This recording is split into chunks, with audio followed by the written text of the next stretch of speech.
All right, and we're on. Let me sit up because Yeah, we gotta get ready and stuff. First episode and whatnot, like this is gonna be a hot ass mess, but in a good way. right? Usually the hot ass messes that we're involved in are usually very good for the You most part. Usually. all So right? okay, this is the first episode of the Liberation Circle. It's with myself, Shay, and with Will. Hello. So both of us are graduate PhD students in sociology and also activists. We do activist work together. We'll also that's my god brother. So we're family. So one of the things we notice is that it's about time for Black people to have a place to be able to talk about all the political stuff within the accurate historical context, as well as with the ability to be as shady and petty and frustrated as we would actually like. Yes, Jesus, yes. So today we're going to be talking about Bernie and his white liberal crew. I can't stand them. Why did they call it And Horde? his black white liberal crew, because that's a thing now. As well as the fact that we'll be talking about some of the updates of things that have been happening in Ferguson this week. So it's a good bit of stuff to talk about, as well as some definitely some nerdy shit, some other forms of like really cool ass parallels of video games, right? Yeah. Inquisition. All right. I guess topic one: Bernie Sanders and what I would like to call his white liberal horde. You want to start? All right. So for people who haven't, been following and whatnot, basically what happened is Bernie Sanders went on his West Coast tour. For people that don't know about the West Coast, you have lots of liberals, socialists, most of them white, because most of the West Coast is really, really white. And he was doing a rally in Seattle, I believe. Something you should know about me: I remember things, but it's always that one random detail I really need that I tend to forget sometimes. So bear with me. Doing his rally, and before he ever got a chance to speak, two black women rolled up on stage, took over the mic, and basically called out Bernie and by extension his supporters for not supporting Black Lives Matter or having a real agenda on anti-racism and with police brutality, et cetera, et cetera, et cetera. Held the mic for a bit. All the white people in the crowd were really antsy and whatnot, like they usually are. And eventually Bernie just left. And this followed him being interrupted at the Netroots conference the week beforehand, basically with the same kind of message and, happenings and whatnot. So because of these two events, you basically had white liberal internet folks blow up and show their racism. Yeah. So Shay, you can take over from here. Talk about the white folks' reaction. And the sad part is the whole thing that happened with situation where Bernie got cut off basically by the two black women from Black Lives Matter. It wasn't simply about being cut off. It was a very particular political move that they engaged in, and people try to reduce it to them just, carelessly cutting him off because they were angry. Reality is this: it is considered a political move. It's about time that white men shut the hell up. And it's about time, if you're going to try to run for some type of elective office and claim you want people's vote, that you should probably listen to them since they're the one experiencing this fucked up shit. But the reality is that white people did white things as expected. White liberals were very white and liberal. My mentions were flooded, which was disgusting, and it's still going on. With them being angry, like, why would you offend the one person helping black people? Why? Wait a minute. Bernie merged for MLK, bitch. Shay, So the fuck what? listen. This is where I have to bring up this bullshit, right? So after all that, this to me was the most offensive thing. After the whole shebang with, the protesters, blah, blah, blah. First of all, everybody ran around talking about, oh, they're not real Black Lives Matter activists. And that's something we need to come back to, like, what is a Black Lives Matter activist? How you legitimize yourself as one. And he hired a new campaign manager, a black woman who supposedly is involved in Black Lives Matter stuff. I've never heard of her myself. Correct me if she's been doing stuff and whatnot. Um, Pretty sure but she's not part of the organization. yeah, her first statement was, "Oh, well, Bernie has always had a racial platform, and he is the candidate of Black Lives Matter." And I'm just like, stop it. And then Stop. Black Lives Matter released a statement saying that, oh, bitch, we don't have a candidate that we're backing. Exactly. Lying asshole. So that's one. Up there trying to appropriate Black folks' movements and whatnot. And that's another thing, and we talked about this before. A lot of people are using the language of Black Lives Matter activists. And everybody who says Black Lives Matter is not a Black Lives Matter activist. That's one. Not all Black people are Black Lives Matter activists. That's two. And three, there is a Black Lives Matter organization. It exists. They do things. They have goals and whatnot. They're recruiting. They're recruiting. Exactly. So, right. So it's one of the things that's really important to understand that as we have these discussions, we Black people are not this homogenous silo. And one of the things that I found the most interesting about the response of white liberals is they talked about us like we were just this homogenous silo. You Blacks, you're always doing, first of all, we not all like, and that's one of the things I didn't get. I'm like, oh, why are you doing this? Bernie, he marched with MLK. Why is that the only thing Bernie did? That's the main thing that y'all bring up. It ain't even relevant today. You know what I'm saying? You marched with King. It's not. King got murdered. Where is Bernie? Bernie's still alive.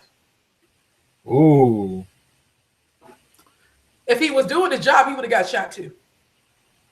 This is true. We got John Brown out there. He would have got John Brown. I mean, by the way, if you don't know who John Brown is, you ain't doing it right. I'm just saying.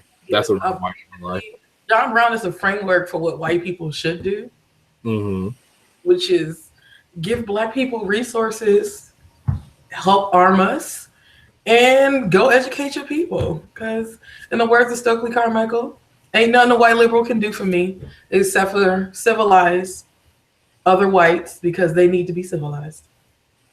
Which is why we like to give a special mention to all of the white socialists and communists out there across America who decide, instead of defending Black people, to try to rationalize instead why, as much as they care about Black lives, it's all about the class struggle.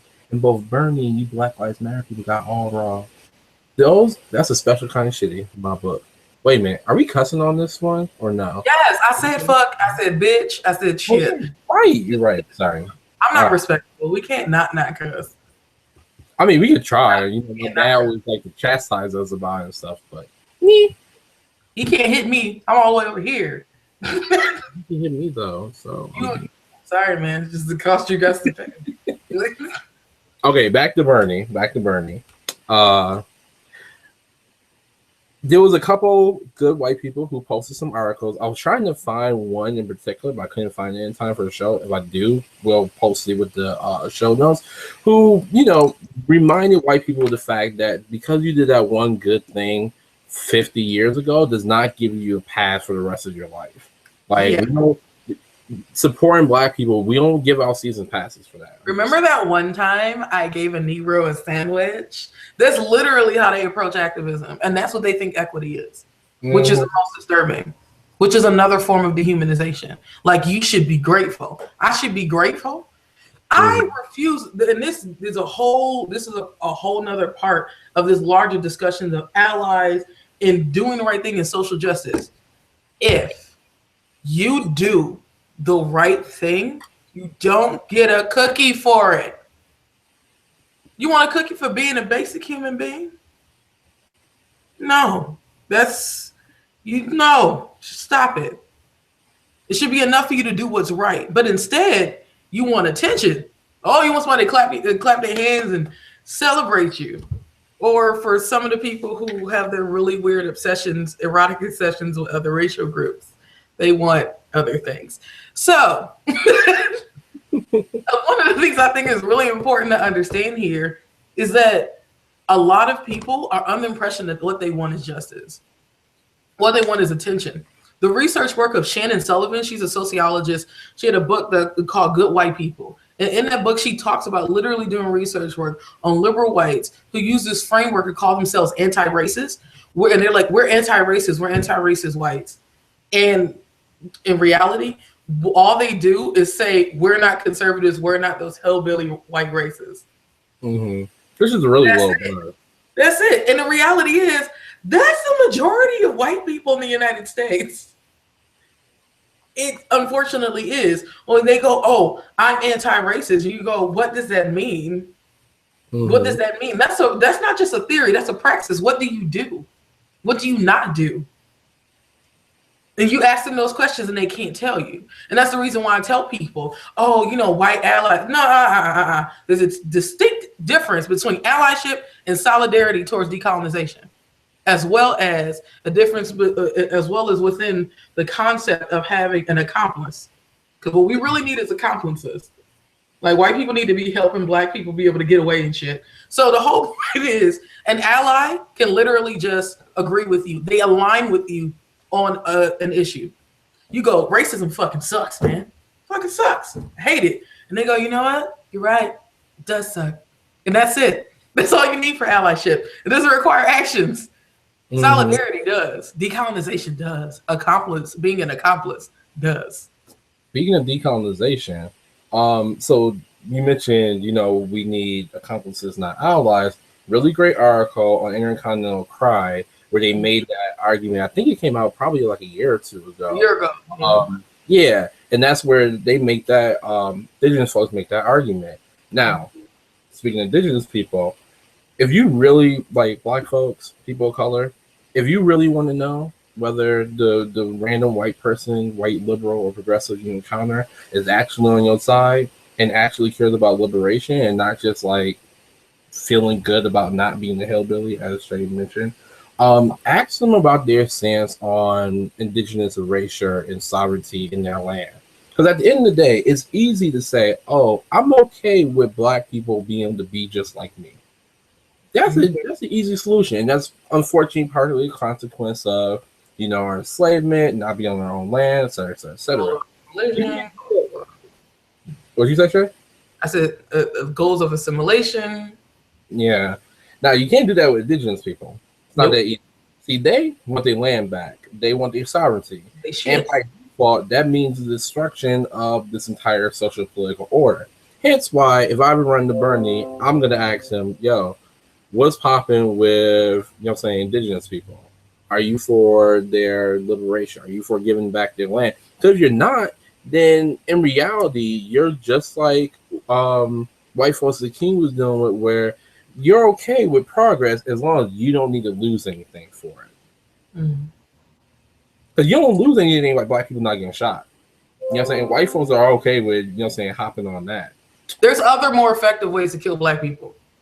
Exactly. Way more effective ways. Like, seriously. Like health disparities. Exactly. I mean, you can, like, the poverty in and of itself added onto the stress of racism, as well as the stress of systemic patriarchy and the stress of being an exploited worker in the United States is enough to kill you. Mm-hmm. Health inequities kills around 230 people, black people, a day. There are way more effective ways to kill black people. The police can actually stop shooting and killing us. They can keep arresting us. Or in some cases, brutalize us, but not kill us. And that's one of the things I think that people don't understand.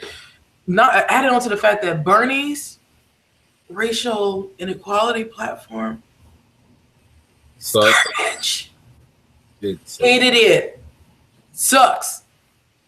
And it sucks because, first of all, he thinks that white supremacy is extremism. It's just extremists and terrorists. That's a problem. So Bernie don't know just sociology 101 of what white supremacy is. So that's one. Two, if you pay close attention to things in his platform, they are all symptoms of white supremacy. They do not dismantle white supremacy.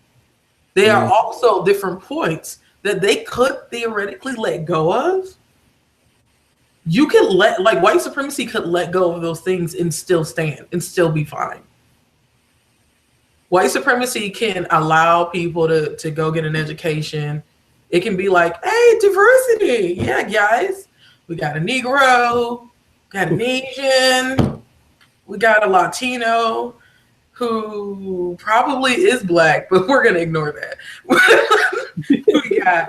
we got some natives, just throwing that in there. We got another type of Indian. Like literally, this is the kind of shit that they do. This is what diversity is. It turns people into fucking Pokemon. And Bernie's platform is just like, oh, diversity quotas, and I'm like, what else? Cameras, the whole fucking cameras on cops, and I'm just like, none of this can fix this. Like when you look at this, he's not changing much structurally. That means white supremacy is staying intact for the most part. On that note, we should talk about the Ferguson thing, but I think this is a good segue into that. Oh, definitely is. Yeah. That definitely is a good thing. You can start. I'm fine with that. You brought it up. So, as everybody probably will know, protests in Ferguson over the past couple of days on the anniversary of Michael Brown getting killed. Happened a year ago.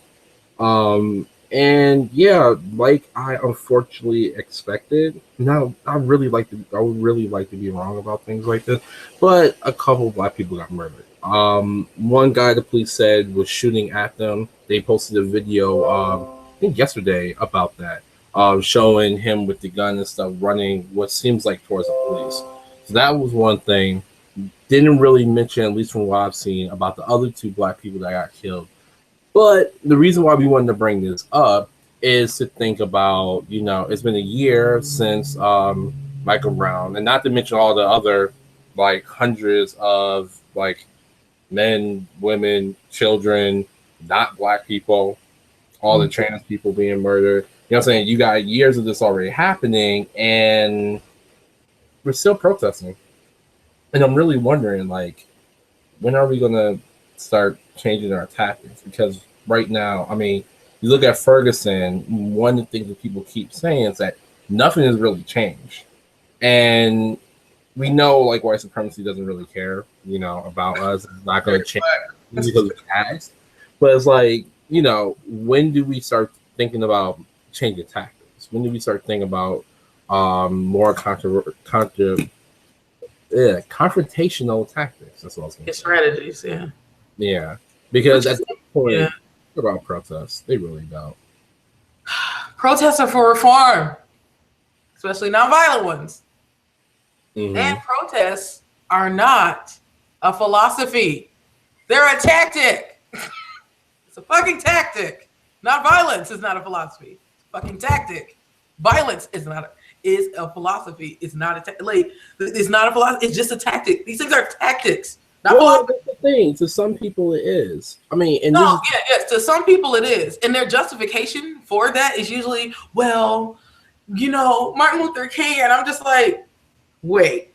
You can actually find documentation where Martin Luther King explicitly talks about how nonviolence is more than anything a tactic, and the reason why it's a philosophy to him has to do with his religious, his religious stance and perspective. That's non Christians. Exactly. So it's really important to and not only that, I always find it interesting. They're like, I'm a Christian, so I'm nonviolent, and I'm like, there's a lot of murder in the Bible.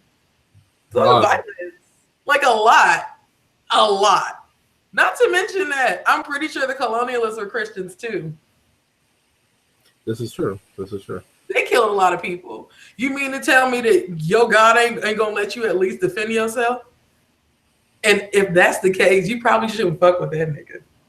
Well, what are you really trying to achieve? And this is something, Shay, I didn't want to mention this, but socialistworker.org had an article earlier. Socialist worker. That's a whole nother episode when we talk about the Marxists. But in particular, they made one good point in the article. It was two black women who wrote it. And they said that, when people talked about the whole Bernie Sanders situation, everybody kept talking about, this is either a good tactic or a bad tactic. but nobody really asked a question like what should we be doing, right? The problem is the discussion hasn't been had before. Well, it has been had, but people don't listen. About, tactics and what we should be doing and stuff.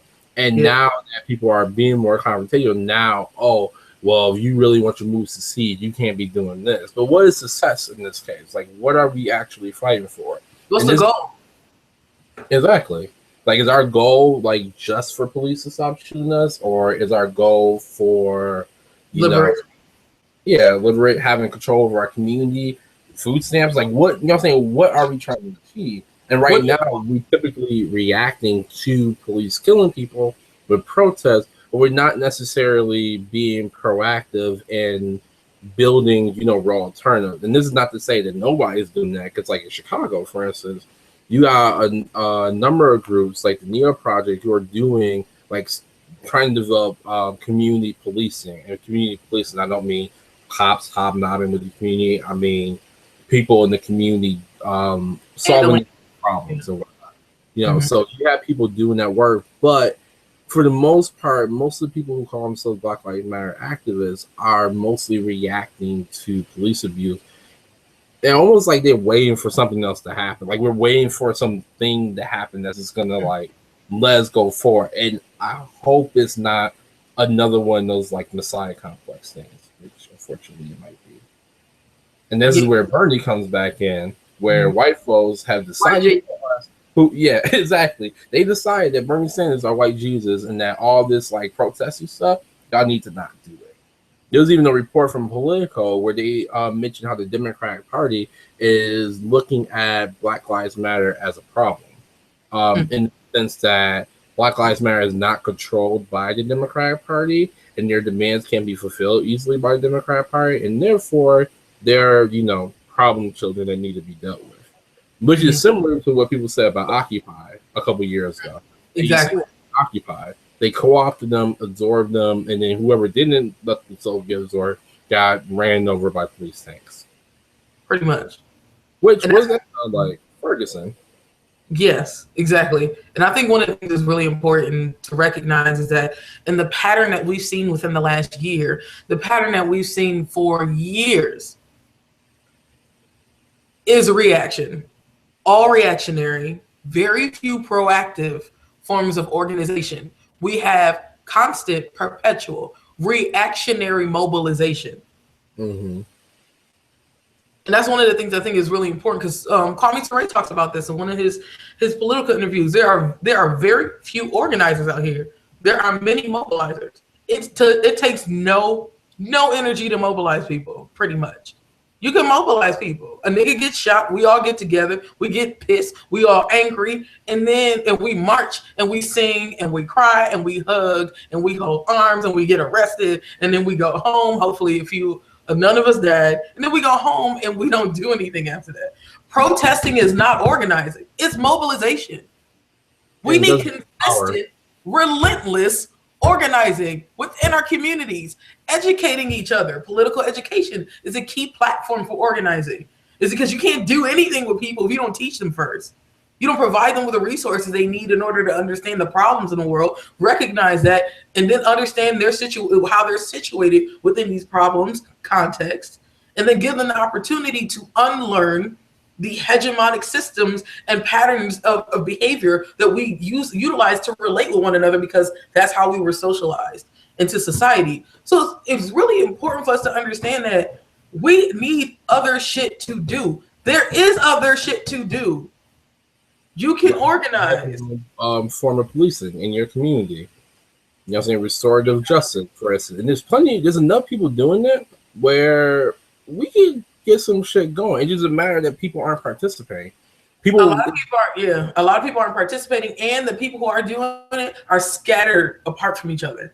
Because everybody wants to be, and this is not to like try to, talk about people's intentions and whatnot. But in general, in my, 8 years of doing active work, people tend to like to be out in front with the signs, shouting. It feels good. I understand that. I'm right with you there. But having to go into a prison and sit down with some kids that commit armed robbery or rapists or et cetera, and try to develop a restorative justice strategy for violent motherfuckers. That's not glamorous work. It's actually really dangerous work. It's really depressing work, especially when you can't get through. But that's the work that needs to get done, because we don't have an alternative to the current forms of policing in America. Then how we go justify telling police to leave us alone? What we go do then? Because we, truth be told, as much as we talk about the fact that you can't justify police brutality by saying like we have crime in our community, that's not a reason to be treating us like they do. The fact is, we still got like criminal shit happening in our community that we do have to deal with. Every community does, and we don't have an alternative. Then how we go? Really advocate for the police leaving if we're not building these alternatives, right? Mm-hmm. And that's one of the biggest problems that we have with reactions to problems and systems. You need to be proactive, because being proactive about an issue provides you with a platform, a creative platform to construct and build the things that you think need to be in your society. So this requires consistent interaction. It requires input from all the people in our community, because all of us are good at different things, can suggest and think of different things and different opportunities, as well as the fact that shit works different in every neighborhood. So that's one of the things too I think is really important, is because if you aren't organizing, that means you aren't constructing the nature of the world that you want to exist. When you only ask for reform, you say, "Excuse me, so could you stop?" And the whole point is, and this is the reason I fucks with Kwame Ture, and you know that, everybody know that. Look, y'all hear a lot of this. That you know how this shit work. It's really fucking simple. You don't ask for your freedom, and white America is going to learn that freedom is not something you ask for; it's something you take. You take your shit. It's a human right. You had a right to it. You are a human. Take it. And that's one of the things we rolling up on them going, so can y'all stop? That's not useful. Not to mention the fact that in a lot of ways, we don't realize that even with regards to a lot of different, protesting in many ways to certain extents, the ways we're using them, that's asking. That's asking, is because you're relying on the moral conscience of your oppressor. And America has no conscience, especially white America. They have no conscience. Mixtape, which everybody should watch. Yes, please watch that. And that's one of the things I think that people have really made the mistake of not understanding. We have no organization. Our people aren't organized. One thing we can do, we can spontaneously mobilize like nobody else. If it's for a protest or a party, we can spontaneously mobilize like nobody else. Either way is lit. When we mobilize quickly, we need to learn to organize. That's consistent, relentless action in our communities. So we aren't waiting for the next person to get shot and killed. We're working with our own people to educate them, put resources in their hands, find out what resources exist in the community, asset-based community development. These kinds of things, constructing relationships, making sure people in the neighborhood know each other, making sure the kids are okay, providing resources to people like books, making sure people have things like these people out here got diapers and stuff for their kids. Somebody can pick their kid up from school. Imagine having a community organization where for the people who do nothing but work, the working class and the lower class, and just lower class people, period. Imagine if we had a complete organization just with people who will go to your child's school to advocate for them.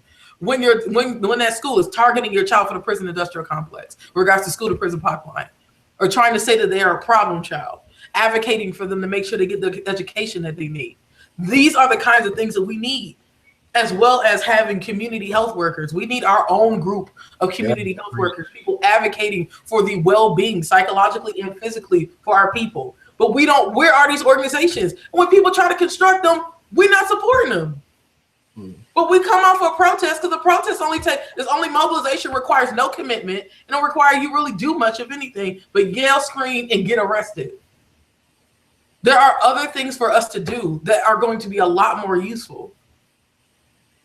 And it's about time we start doing it. Everybody's like, oh, that's what they did in the civil rights movement. That's the only thing you know about the civil rights movement. They did other shit. Like Freedom Summer, the voting drive. Exactly. Yep. There were other things that they did. The Black Power movement. There were the Black Panther Party did other shit. Everybody talking about the Black Panthers. Did you know they were socialists? Did you know that? Everybody always talking about Malcolm. Did you know Malcolm was a Pan-Africanist? Did you know Stokely was? And people aren't aware of that. It's important, and that's where political education comes in. If we know our history, understand what our people have done before, we understand what worked before and what didn't work, that can help us with regards to organizing and understanding what tactics or strategies will be most useful against our enemy.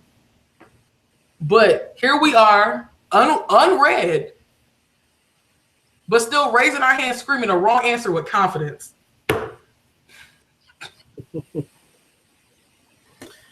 Yeah. Well, on that note, so doesn't look like we have any questions for this week or whatnot. If anybody does have any questions they do want to ask, feel free to tweet at Rebel Researchers, Shay, or myself. But we should mention the resources that we collected. So one of the things we wanted to try to do for every week and masses, over time, is to try to provide people with resources. So, we're both sociologists, we're grad students, so we put a lot of value in, knowing stuff, studying, reading, watching things, playing video games. And so on that note, if you pull up the showcase sidebar, if it's not already there, we listed a bunch of resources. This will also go into the video notes after the show is over. And so first on the list, Decolonize All the Things. This is Shay's website. Shay is also running the Decolonize All the Things Freedom School Summer 2015. Last week. It ends this week. Right. But this week's tweet chat is on Pan-Africanism. So it's on Saturday. The tweet chat is on Saturday at 4 p.m. Eastern, 3 p.m. Central Time, and 1 p.m. Pacific Time. I'm so mad that they're different. Wasn't it? I'm really mad about this. So and she was nice enough to write up summaries for all the readings for all the previous weeks. So even if you missed the tweet chats and whatnot, the tweet chats are certified. There's some reposts. There's the syllabus itself, and you can go back whenever you want. Pretty much. So it's go out there and be able to learn and take information for it, even if when the program's done. So definitely look at it. And if you have any questions or suggestions, just drop a question right on the website, or you can just hit me up on Twitter. Definitely. Next on the list is the website that I run, the Rebel Researchers Collective. Been on hiatus for a couple of months. Grad school was hard. Had child, little girls a kid, whatever.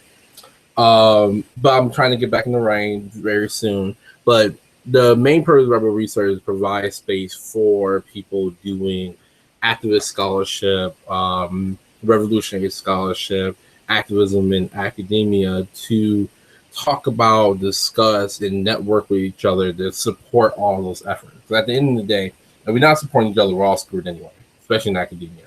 There's a few dark spots on the very, very, very, very white sheet, and we need to make sure that, be there for each other. So on Rebel Researchers, we have our articles, a lot of opinion pieces, and then there's also the Rebel Researcher syllabus, inspired amount after Melissa Harris Perry's Black Feminism. Black Feminism syllabus, and it's mostly a collection of resources on critical research methodologies,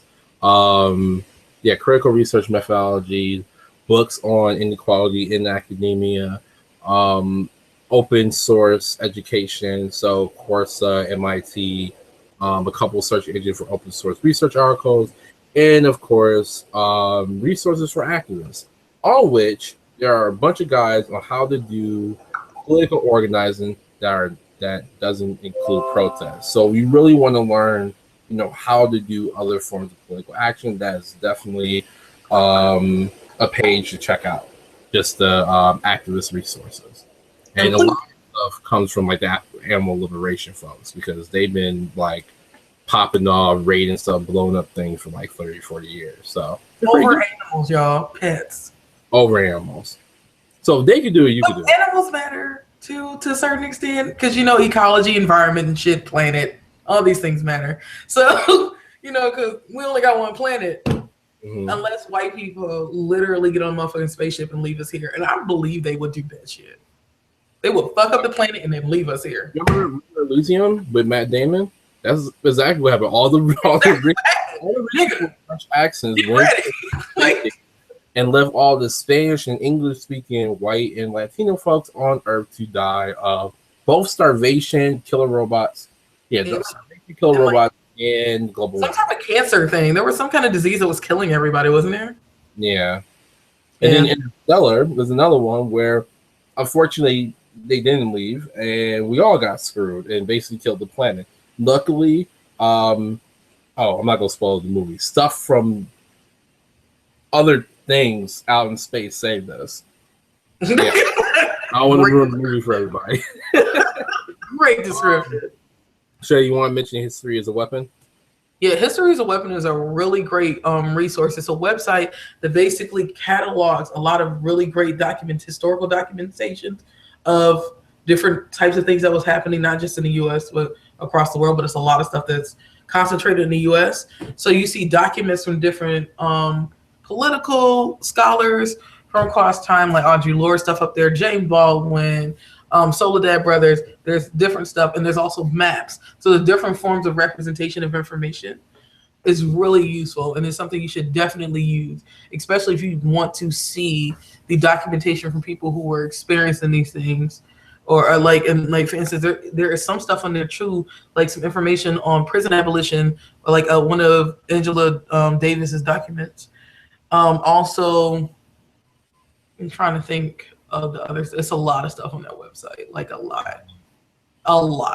So look, it's a great resource and tool for political education. You're trying to learn about U.S. history, alternatives, but things that people have done, things people have said and talked about. Definitely check that out. Definitely. Next on the list, global social theory. Shout out to Dr. Bramba, one of the greatest post-colonial sociologists of our time, and I'm definitely going with hers. Shay got a copy of the book right there. Wait a minute. Hold up the book again. All right. Cool. Connected sociology.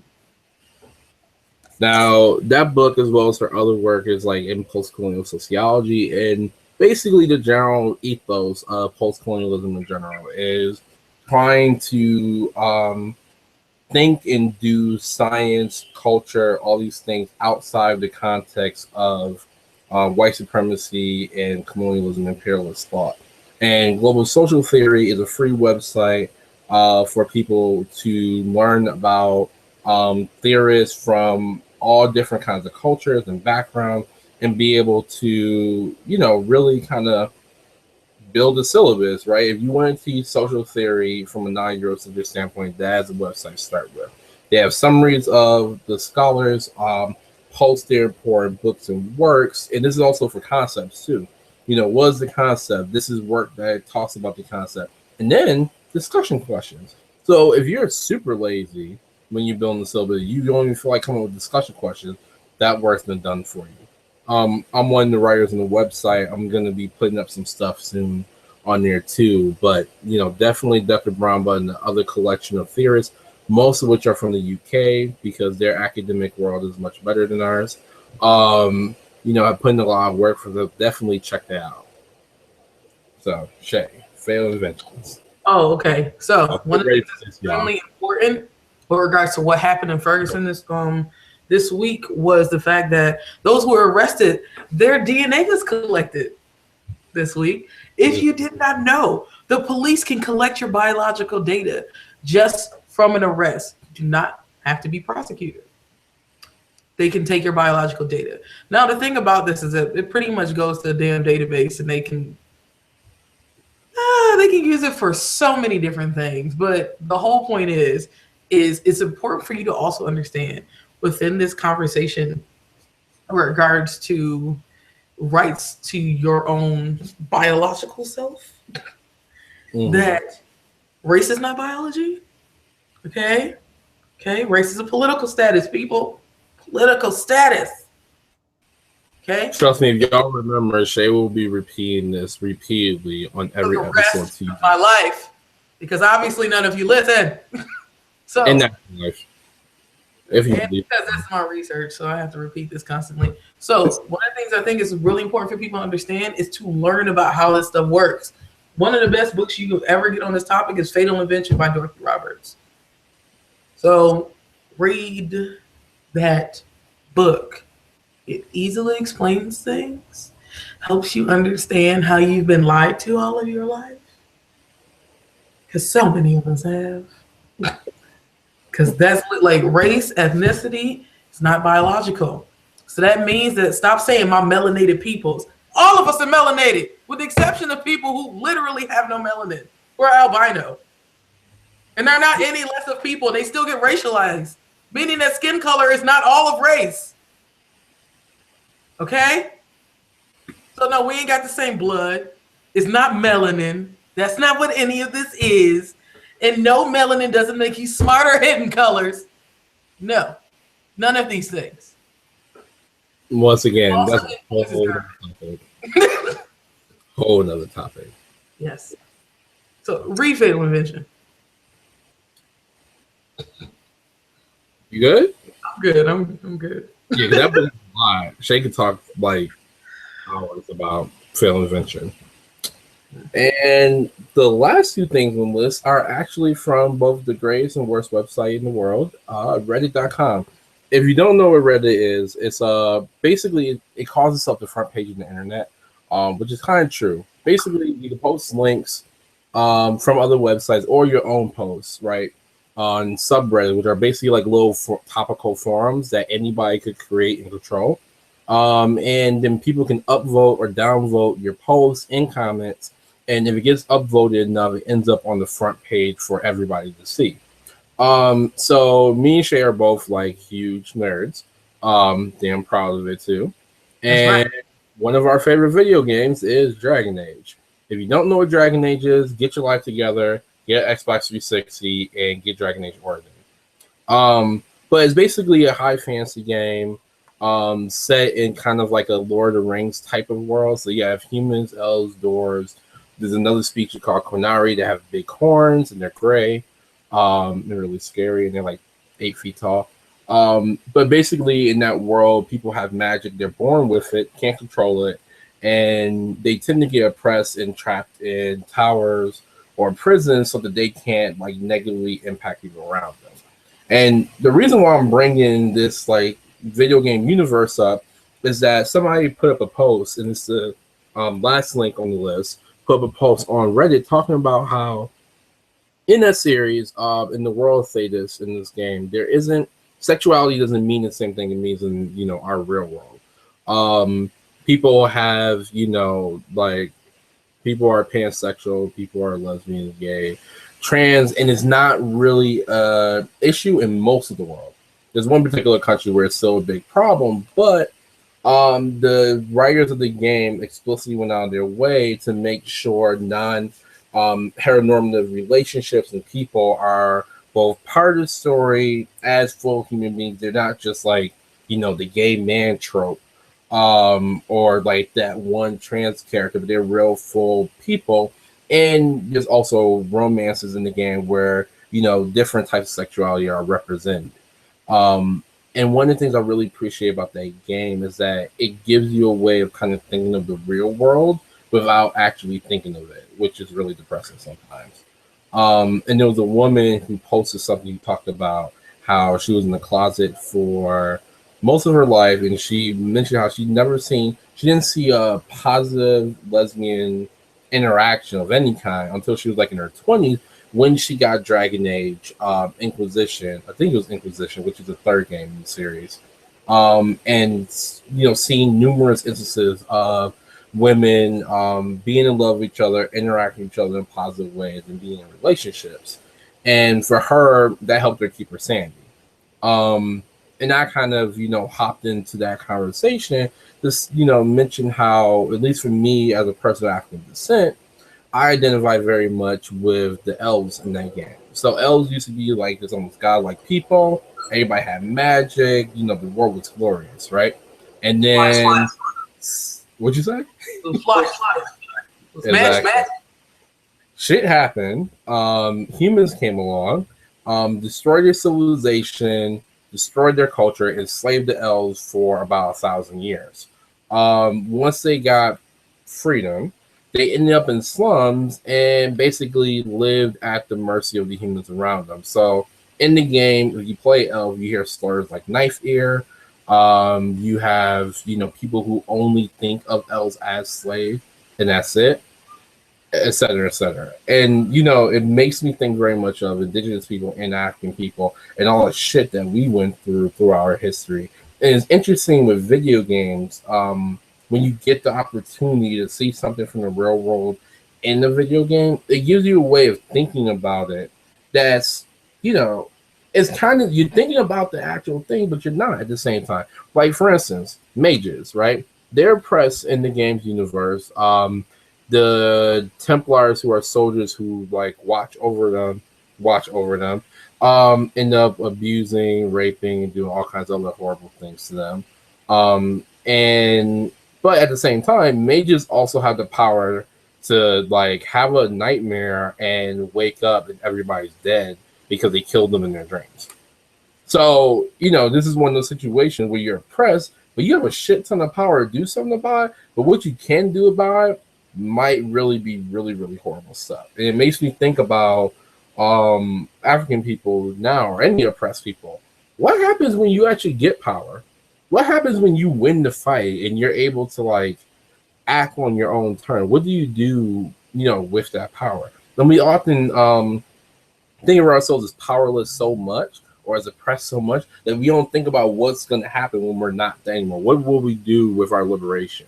Are we going to do to white people what they did to us? Are we going to go and all leave America and find an island to live on? Are we going to go back to Africa and be like the what's called African Colonization Society and colonize other African people, which is what happened in Liberia? We tend to not ask these questions. I mean, partly because we're dealing with the here and now, but we need to think about that. And that's where ideology becomes very important. And in Dragon Age, you see elves who are like, if I get a chance, I will kill every human I come across.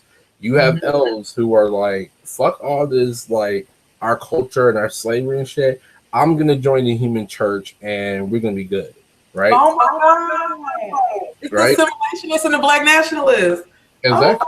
Oh my God. You got elves who are like, I'm going to make a spy network and I'm going to try to rule this kingdom from the shadow by assassinating anybody that gets in my way. I'm just saying, but you see that same kind of diversity in the real world. And, I think things like Afrofuturism, science fiction, even historical fiction, people tend to downplay how important those are to a culture of liberation, to the struggle. We have to be able to start thinking about other possible worlds other than the piece of shit that we're stuck with right now. And especially as sociologists, looking at how people think about their past and their future, and especially when they have fiction, right, where they have the ability to shape what that looks like, it's interesting to think the types of futures we come up with. And unfortunately, most of science fiction right now, black people don't exist in the future. They just don't. And that's why I appreciate things like Métis in Space, which is a podcast by two Métis women from Canada, who do a podcast every couple of weeks where they give an indigenous critique of different science fiction and think of what indigenous people would be in these fictional worlds, or in their own world if they could create it. So, I guess me bringing that up, along with things like failed invention stuff, we got to know what's actually happened, but we also have to use our imagination, because that's one of the things oppression does, is destroy your imagination and not give you the opportunity of thinking of anything else in the world besides what is there, which is usually something sucky. So, play video games, play Pokemon cards, watch TV, engage in self-care. Exactly, self-care. Take care of yourself, because everywhere it's like a graveyard. So we have got to find creative ways to heal. This is another part of organizing. There are literally people we need to have. We need to have organizations that are based on just healing practitioners, all different types of ways that we can teach each other to engage in self-care and take better care of ourselves mentally as well as physically. So this is something that's extremely important. Exactly. So, is there anything else we need to mention? Any last little follow-ups or tidbits? Oh, not that I can remember. No, I think we did a good job. We said we was going to go half an hour. We went an hour. We lied. Yeah, we lied. I I think it was productive. So let's just take home. As somebody retweeted on Twitter, supporting Black people, there's no season pass or lifetime pass for that. You need to be constantly doing stuff. We need accomplices, not allies. Read failed inventions. Stop talking about our melanated people. Melanin does not make you smarter. Video games are very good. Bernie, take several seats. Campaign manager, stop trying to get him to claim our movement. White liberals, your man's Bernie, all of y'all, take a permanent seat. Glue your ass to that seat. White people, realize that your lane is actually a seat, and you never need to get up again. You're welcome. I mean, what if they have to go to the bathroom though? I don't care. It was sick and shit. They made us sick and shit for 8 years. I mean, I'm just saying. I don't care. I don't care. All of them need to take a permanent seat. White people have proven that they are not allowed to run shit. When we done and we finally get free, white people, y'all can't ever run shit again. Same thing goes to cishet men. Y'all can't run shit again. I'm cool with that. Let's go play video game. See, that's good. That's good. But y'all can't run shit again. Y'all done fucked up. We know capitalists ain't gonna run shit again. Because some of you guys, okay, nope, it's not happening. Ain't happening. You know what? I think for the next episode, speaking of the sit-head man thing, you need to bring up that Umar, Nasheed, them motherfuckers. Because all the reasons why Hidden Colors is a hot ass mess. Yeah, or the reasons why you should read more than one book on the topic. That's another important thing. Well, critical thinking. We can do one on critical thinking. That's the basis of it. Yeah, actually, so I guess the wrap up, because 8:55, I guess we could end like on an hour, be somewhat on a time somewhere. Thank you everybody for watching our show. Really appreciate it. I had a lot of fun. Thought this was gonna be a high ass mess. It might be a high ass mess, but we have fun doing it. What do you think, Shay? We have fun? I had fun. I told you it's a good hot ass mess. It's one of the hot ass messes you enjoy. Right? Yeah, that's possible. You have to clean it up. Yeah. Exactly. Black folks, other POCs, white folks, be good. Keep your head out of your ass. Keep reading. Keep playing video games.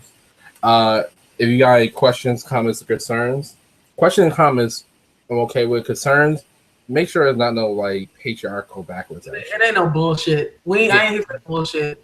Because if you bring me that bullshit, you will be dragged, okay?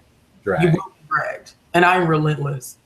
I would like to say I have a lot of fun with how this camera switches back and forth as we throw extra comments and whatnot. We'll start making funny faces from now on.